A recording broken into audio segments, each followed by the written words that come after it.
How's it going, everybody? This is International Master Daniel Wrench. This is Chess.com, and today we bring you the second video in our mating nets portion of the Patterns Everyone Must Know video series. You guys know exactly why we're here. No speech needed for the beginning of this video. Remind you, we covered all the mating nets that I deemed directly associated with the pony in the first video. Generally or specifically how the knight operates with the queen, the Batman and Robin duo, and how the knight operates with the rook and the other straight line pieces.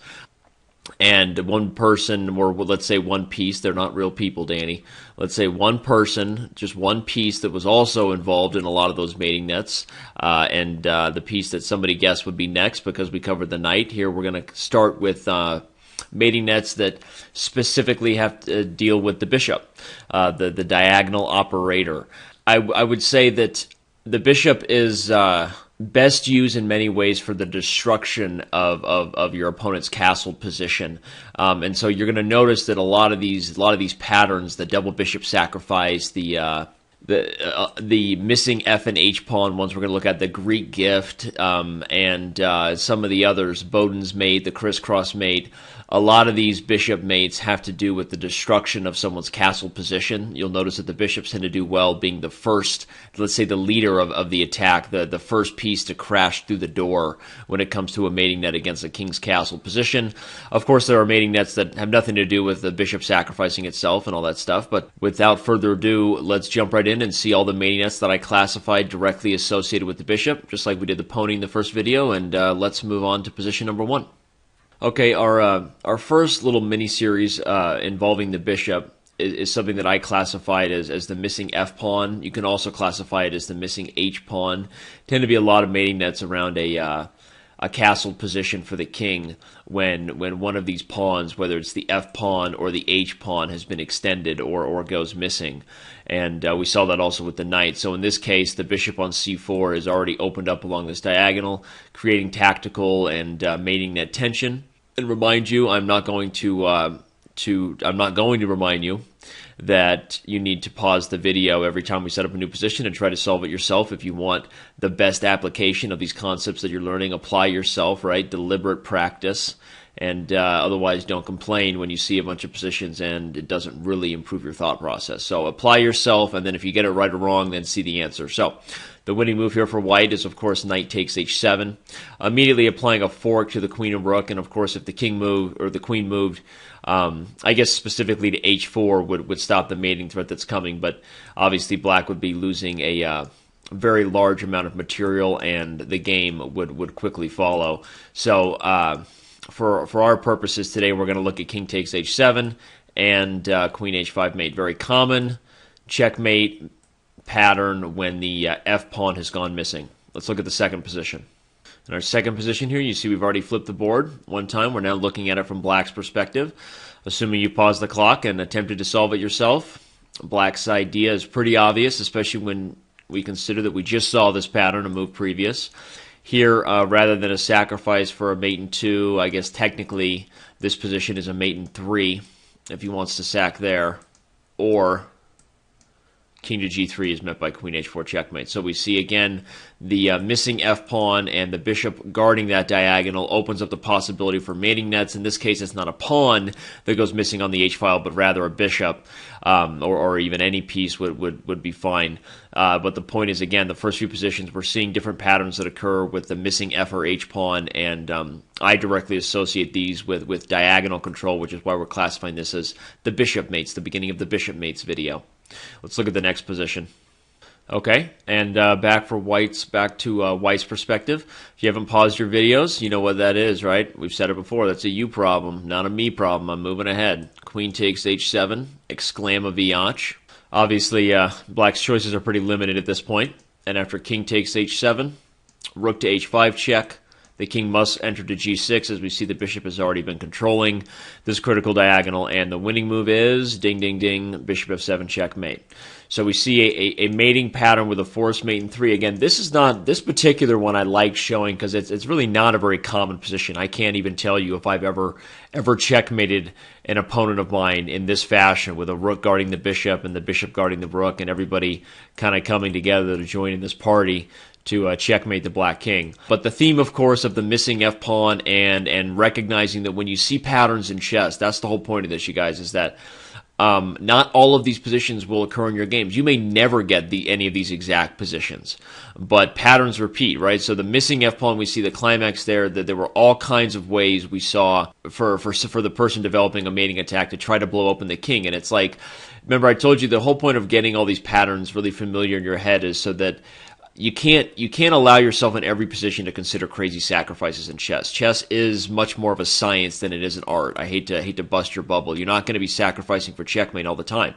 You got to be technical and you got to be concrete. But the point is, when you familiarize yourself with patterns, it's kind of like a get out of jail free card to allow yourself to consider more creative moves. It doesn't mean they're always going to work, but when you start to see, hey, that f-pawn's gone, or hey, this piece is here, and I remember this knight and rook work well together in this kind of mating net, etc., you start to give yourself more of a get out of jail free card to be like, all right, well, I'm going to take a few minutes to see if there isn't an aggressive possibility here against the enemy king. And again, here we see a queen sacrifice, which is really kind of pretty, lead to a forced mate. We love it. And the point is, this mate may never occur in your own games, but it's a very familiar pattern when we've seen that f-pawn go missing. So let's move on to the next position. Here we are switching themes a little bit. As I said in the brief introduction, we would start with one type of theme. I told you it was the missing f-pawn, missing h-pawns, you want to call it, how the bishops control diagonals. This is one of my favorite ways to use a bishop, and one that I particularly highlighted in the intro, that the bishop tends to be such a good piece to be the first one to break through. The bishop tends to be such a good piece to be the first one to lead the attack and sacrifice against an enemy king's castle position. So obviously I've already given you clues, and you've probably already paused your clock and tried to attempt to solve it. And the move here is the first example of our Greek gift, known as the Trojan horse. You give up this piece, and we all know the history of the Trojan horse. If it's taken, likely black will not live to see the light of day at the end of accepting this bold sacrifice. So after bishop takes h7, what exactly is black going to do? A typical thing with a Greek gift, bishop sacrifice here is, well, first thing, let's point out the positional factor, which is that these sacrifices work when you have a pawn on e5. By definition, a pawn on e5 means no knight on f6. By definition, no knight on f6 means no protection of h7. And if your opponent doesn't recognize that potential in this structure, then you should always be aware of this type of sacrifice. So just take that note. That's the first reason why this mating net happens. And after bishop takes h7, there are always possibilities to deny the bishop, but it wouldn't really help black survive the position anyway. We'll look at it. And after king takes h7, white always follows up with the move knight to g5 check. Of course, giving up the queen at this point should actually probably be considered, just because black is on the verge of getting mated. Black will not get enough in this type of position, even with moves like captures, something as simple as check, and maybe even coming back to break the pin or castling short. White will have a winning mating attack, and the material is not going to make up for the queen, just to point that out.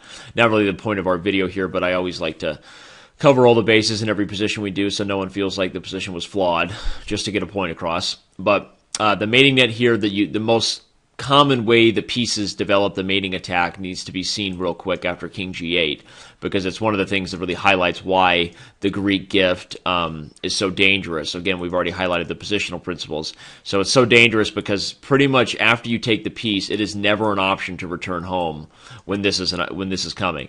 The mate on h7 is unstoppable, besides by moving the rook away, and doing so frees up the king square. But after we always take this pawn first, and then repeat, just like shampoo, we rinse and repeat, and eventually end with mate.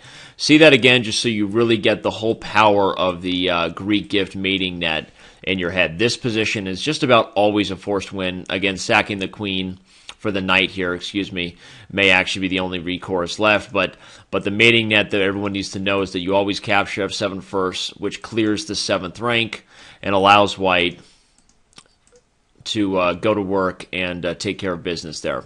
So in this particular position, after takes here, moving to h8 obviously will allow queen h5 and queen h7 mate. H6 would allow an immediate discovered check and winning the queen. So G6, after the bishop is sacrificed, is very commonly the only way for your opponent to basically have a fighting chance. And I've had people make this sort of sacrifice against me and run out into the center and actually survived. And we'll maybe hopefully talk about positions on occasion where, you know, someone may get a little excited about this Greek gift sacrifice and maybe it's not justified. But generally, it's extremely dangerous and a very practical thing to do for the attacker, even if it doesn't work. So it's a very hard position to defend. There are a number of moves here for white. Even queen to d3 check. F5 is forced if the king moves. We're mating him on the h-file. And something like queen to g3 is good enough for a win. A discovered check is going to be coming against the king here pretty shortly. The queen guards any counterplay, and the king really has no way out of it. Moving again off to the h-file somewhere would either allow a discovered check immediately with the bishop on c1, or even just check and check Alina Lashlamba on h7. So that's one way to do it. Queen g4 also works. But one very common move that I think people underestimate, especially when the king is not castled yet, that you have at your disposal in the Greek gift once the king comes up, is to immediately play a move like h4, which protects the knight, so has its advantages there, but also just basically threatens h5 check. And either the king is going to be mated or discovered check winning the queen, or he'll come up this way and get mated another way. You know, who knows, maybe something really fun like check, and after he goes here, castles, looks to be pretty close to checkmate. If I didn't know any better. So, h4 is the winning move here for white. The only other idea here might be to try to move the queen where it's not going to get discovered, but again, after queen d3, f5, and now you can take f6. After king takes, castles long with check. Looks pretty darn good as well, right? And taking it forward with checkmate. So, looks like it's going to be nothing but a ton of fun here for white. And to spend a little more time in this position than I wanted to, but really want to establish in your subconscious that this sacrifice is a real danger. It's one of the most common ways that white will lead with a bishop to get a mating net. And the Greek gift mating net itself is just so common. And especially when you've established this structure with the pawn on e5. And so seeing the mating net that occurs after knight g5 and then the queen coming up is the most important thing, because that's the thing that really reminds you why it's so dangerous. And you should know that even if you don't see a totally concrete mating net after king g6, the position is almost always winning. And we saw that this position is of course no exception. White is completely winning after a number of moves here, h4 likely being the strongest. So let's take a look at another one of these Trojan horse Greek gift sacrifices.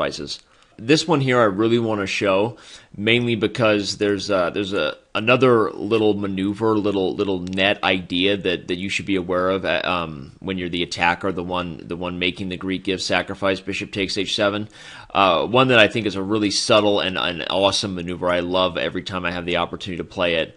Not in real games that much anymore for me, but blitz games still on occasion. And after bishop takes h7, which you guys already know was coming, and knight g5, we're not going to look at king to g6, which is probably black's best chance, but again, I can promise you it is losing once again after ideas like h4 and coming up just as we've already discussed. But the point is that here, after king g8, queen h5, rook e8, we do the same mating net. But in this scenario, you'll notice that after we give check and king f8, checking on h8 is not mate, and the knight actually has the ability to block. So is this enough for your opponent to defend? If you give this check, he'll go to f7, and you've got nothing but repetition, right? But there is a move here that is very commonly used as like the climax after the knight blocks, which, by the way, is maybe the most common setup. Why? Because this structure occurs from what opening? Ding, ding, ding. I know we haven't covered this one that deeply in my Pawn Structure 101 series, but International Master David Proust, my partner, covered a couple of videos in that series in the structure, and this is a French opening. Even if it didn't come from a French directly, it's the structure, and the knight goes to e7 almost always there because the pawn is established on e5 so early that this knight never really can develop there. Why is that important?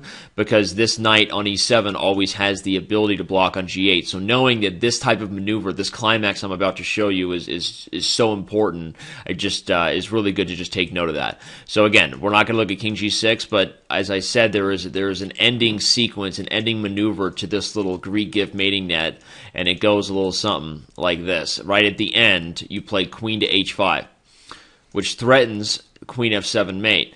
The idea is that after queen or rook blocks on e7, he's taking away the piece is taking away the square from the leader and allowing the move knight h7 checkmate as the climax. Very important that you see that this worked, because we took f7, then we came back, went back to h7, forced the knight to come to g8, and then backed up with the threat of knight to h7 checkmate. Again, neither piece blocking on the 7th rank is gonna help, because in both cases knight h7 is mate. The only other move that black has to try to hold on is the move knight h6, but the position is still easily winning for white. After the move knight h7 check, king moves over. Obviously, king e7 is gonna run into a bit of an issue, and after king to g8, knight f6 check, exclamaviach. Taking loses immediately after we check. No matter where the king goes, we pick up the knight with check. He goes back, and we can take f6, threatening mate on g7, and black must start giving away incredibly large amounts of material. And playing back to f8, bishop takes h6 is coming. At this point, I'm actually not even down a single material. In fact, I'm actually up material, and the position is completely over. Black is likely mated very quickly as well. I'm not even going to continue. So just to see it again, in the climax of this mating net, after we give check on h8, the backup to h5 in the end, and that this e7 square is so desperately wanting to be used to guard f7, only takes away the running room for the king. And in this case, the move knight h6 doesn't work at all. Most of the time it doesn't, because of this exact type of idea. Check and takes here. Likely bishop takes here is also completely winning, as taking the knight would allow a discovered check, winning the queen, and anything else probably I would just back up and maintain my material, if not have something better. So position is completely winning. Take a good look at this type of position, this type of structure. This is like something that belongs in the Pawn Structure 101 Series 2 as far as the chains, and understanding that this is a very common tactical motif that occurs in chain structures. So with that said, we're going to move on to our next theme. Well, I guess I lied in the sense that we're moving on directly to the next theme. Rather, I want to show you one more final, as I said after the first position, Greek gift sacrifice when it doesn't work. Here we're looking at the position from black's perspective, obviously, and with a lot of similar features, right? We have this pawn established on e4, which guards f3. That by itself suggests that the white knight is not in the best optimal defensive position. And of course, we have to look at the sacrifice. But there are some other factors here that suggest that black should be a little bit careful. First of all, he's already castled, which is going to take down or take away a lot of the power of ever running the h-pawn if that ends up being needed, like in the other example we saw, the first one. Also, the fact that he's a little underdeveloped means that if white has an opportunity to maybe give back a little bit of material, which is very common when your opponent sacrificed a piece, you're willing to give something back, to survive the game. Black may not have enough firepower to end the game, and that's exactly the case here. Black made a Greek gift sacrifice, but after king takes h2 and knight g4 check, obviously this move would probably need to be followed with resignation immediately. So that's not the idea. And as I said, usually the best way to approach it is to be aggressive with the king, even though if the sacrifice is done right, this shouldn't be enough to save white, and usually black does have enough. But this is an example, because of the things I highlighted, black's lack of development and not really having the threat of running the h-pawn. Just the fact that this bishop is closed, even if it's temporary, makes a huge difference. What exactly can black do here? I'm threatening to win this pawn on e4, and the fact that your f-pawn is pinned, you see you can't play that because I got the bishop on the king, makes a big difference. So you want to keep the attack going. Maybe you consider queen g5, but I'll go ahead and capture on e4, gaining a tempo on your queen so there's no discovered check, and I'll go ahead and run my king away. If you end up having to settle on winning this, best case scenario for you, you've given up two pieces for a rook, and I would definitely prefer white here, despite the king in the center with my active pieces, and maybe I'll use the h-file to get an attack on you. So certainly unclear at best for black. And the other way to play something like moving this knight to defend it, defend the pawn, and open the bishop also fails to a move like this. I'm going to trade here, and I don't think you have enough to keep me stranded. So the best thing for you to consider is a move like queen to d6 check, which, again, now if I take, you're going to go ahead and open up a discovered check can of worms on me, and I'm going to be mated here pretty soon. I guess this is one way for black to make that happen. But I'm not going to take the knight, and rather I'm going to play f4. And so again, now when you en passant me with check, I'll take, you'll give check, and I'll run. and you don't have enough because of your lack of development, lack of firepower to finish off your Greek gift sacrifice. So best case scenario, once again, you're in a position where you have a rook for 2 pieces, my king's in the center, but I would say it's probably unclear. Maybe white even has the better chances dynamically if he can activate his pieces and maybe use open files and diagonals against black's king. But best case scenario, it's unclear. So what were some of the factors that, again, suggested that the Greek gift mating net might not work? The lack of development, the fact that you were already castled, so you didn't have as much power running the H-pawn, and I would say most importantly, the fact that this pawn was weak. If we had this exact same scenario, but you establish a black pawn on d5, the position would be completely winning for black, of course. Obviously, not just from taking a bishop, but let's imagine that bishop's gone. But you see if the chain is being solid, then this sacrifice is going to be so strong because white doesn't have enough counterplay to open the center, and the king is just going to be under too much firepower. In this kind of situation, again, I'm highlighting that this pawn is weak on e4. Black has to be very careful because if he doesn't get enough forcing moves in, he's not going to succeed in the mating net here, and I'm going to eliminate e4 and probably get away with my king. So that's going to kind of climax or summarize our coverage of the Greek gift mating net, and now for realsies this time, we're going to move on to the next theme. You all know this position, of course, very, very famous, double bishop sacrifice coming here. I think it was also known as Lasker's sacrifice. Yes, indeed it was, just because he was famous for using this idea more than once, and the fact that his opponents allowed that is kind of astonishing.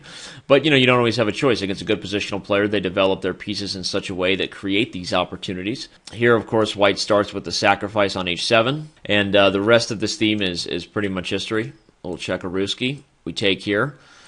Threatening checkmate, and just to show you exactly the best way that it happens after king takes, there's a couple different ways. I think even rook f3 right away is winning, but usually the most accurate is giving this check. This move doesn't work because of checkmate on g5, and only then complete the rook lift, because in this case, the queen is actually guarding the g-file and is going to deliver the most powerful form of checkmate. That check on c5 doesn't make a difference, and black is busted. So once again, we see 2 bishops lined up. It's a very common mating net, a way to blow open your opponent's castle position, and after the double bishops are sacked, the game is over, red rover. Next position. The second example of this mating net, we'll take it from black's perspective just because we always want to be fair and look at it from both sides. And same idea occurs, nothing super special.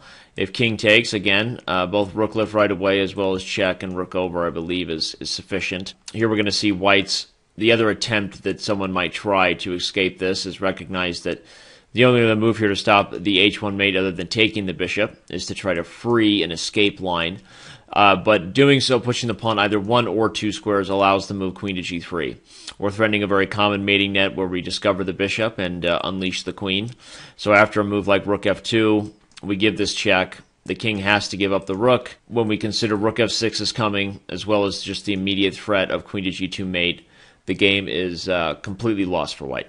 The next one I wanted to include is one that I really wasn't even sure I wanted to put in the mating nets portion of these series, but I realized there was enough examples of this idea occurring in games, even in my own games, and being aware that it is a pretty common motif, and it's not a tactical motif, kind of, I guess, but it's definitely enough something that occurs enough around the king to consider it a mating net on its own. So here it's white to play, and if you haven't taken the time to solve it, again, remember whose fault that is. We give a little Chekharuski, and we play bishop to g8. The idea here, and the name we're giving it is the crafty bishop, the bishop that enters in along the diagonal in front of the queen. Obviously, we know if those roles were reversed, it would be checkmate in 1, because the queen leading the way is more powerful. But we don't always have that battery. We don't always have a battery set up. I don't even know if I'm going to cover a battery in this series in that such straightforward manner, because it's pretty obvious tactical motif and not something I consider a mating net pattern in that way. Just a good direction and coordination of the pieces. But in this case, this check and then sacrifice of the piece on g8, sort of a desperado. I guess not really a desperado if there's multiple pieces hanging only for white. Is it a clearance sacrifice? I don't know as far as what it was classified in the tactical realm, but it's the crafty bishop, we're calling it. We remove and give up the bishop along the diagonal. Here's the key to this. They can't take the knight that was on pre because the bishop is going to remain guarding it. And they can't take the bishop that's on pre because the knight remains guarding the mate. So exactly what black can do to deal with the mate is simple. The only option is to block the diagonal of the queen, since taking either one of these pieces fails, right? But the other thing the bishop threatened there, and this doesn't really fall into a mating net pattern, which is why I was struggling to decide if I was going to show it, but it is a pattern, and he has to block the diagonal, whether it's with the f pawn or the g pawn. And either one is completely losing to either bishop takes f7 or even knight takes f7 right away. Both are winning a large amount of material and still leaving the black king under a lot of fire. Moving the f-pawn might lose even more if we can take e6, attacking the queen and decide how many pieces we want to munch on next. So interesting little theme to be aware of. We lead with the bishop and sacrifice it along the diagonal with the threat of checkmate with two anchors, right? There's two anchors, which is what makes the crafty bishop, we're calling it, work. Both the bishop is an anchor for the queen as well as the knight, and that's what makes this pattern work. Let's see another example of this. Again, of course, we take black's perspective. See it one more time, very similar, not totally exactly the same, but we give a little check and enter with the bishop. And again, can't take both pieces at once. He must guard the diagonal, and in both cases, this pawn is going to fall, and with it, a large amount of material. And one more, slightly different for good measure, because I want to show that the crafty bishop, whatever you want to call it, sacrifice, clearance sacrifice, can occur not only for the queen along the diagonal, which we've already seen, the queen along the diagonal where the bishop sacrifices itself and both the knight and bishop guard this key square, right? Helping white win the game, as we've seen from the last two examples. In this case, it's sort of similar, but the queen is along a file. So the crafty bishop is a mating net idea that can work, even if the queen is along a file and not just on the queen and bishop battery. The move, of course, is bishop to g8. What should be noted real quick is that bishop takes g6 doesn't work, not because I'll take it, that would still allow mate, either way, but the move rook h8 gains a tempo on the queen, and now I would consider taking the bishop. Of course, you could block it, but the position is really maybe totally unclear because I was at the exchange to start the position, if I'm talking about black's perspective. So the move is bishop to g8. Causing this interference and preventing the rooks from grabbing the H file is the key part of the bishop, the crafty bishop working here, opening up the square for the queen.